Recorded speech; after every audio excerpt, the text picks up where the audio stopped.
Muttannur Chalode കോൺകോട് public സ്കൂളിൻ്റെ ആഭിമുഖ്യത്തിൽ investiture ceremony സംഘടിപ്പിച്ചു.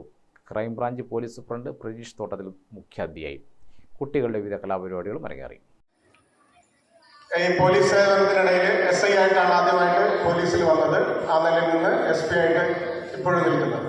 അപ്പോൾ SI CA കാലഘട്ടത്തിലൊക്കെ ഉള്ള ഒരു അനുഭവം, ഒരു കുട്ടി കുറ്റവാളിയെ പറ്റിയുള്ള ഒരു അനുഭവം ഞങ്ങളോട് ഷെയർ ചെയ്യാനാണ്. ഒരു മലയോര മേഖലയുള്ള ഒരു കുട്ടിയാണ്, ചെറിയ ഹൈസ്കൂൾ തലത്തിൽ പഠിക്കുന്ന കുട്ടിയാണ്. അപ്പൊ ആ കുട്ടി ഇങ്ങനെ നന്നായിട്ട് വായിക്കും.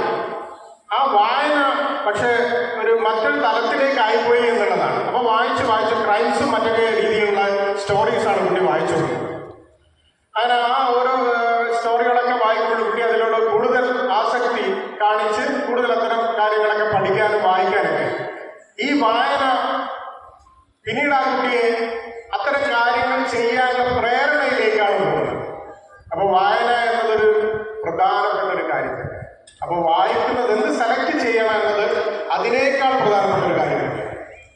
അപ്പോൾ ആ കുട്ടി ഇങ്ങനെ അത്തരം കഥകളൊക്കെ വായിച്ചു. Concord public school managing director C. Anilkumar, principal Rinla Sajeevan, director board അംഗങ്ങളായ Viswanathan, Vasanthi, academic coordinator Vilasini Madhusoodanan, school coordinator Deepesh എന്നിവർ സംസാരിച്ചു. തുടർന്ന് പോലീസ് സൂപ്രണ്ട് പ്രജീഷ് തോട്ടത്തിൽ തെരഞ്ഞെടുക്കപ്പെട്ട വിദ്യാർത്ഥി പ്രതിനിധികൾക്ക് ബാഡ്ജ് നൽകി. ഗ്രാമിക ന്യൂസ്, കണ്ണൂർ.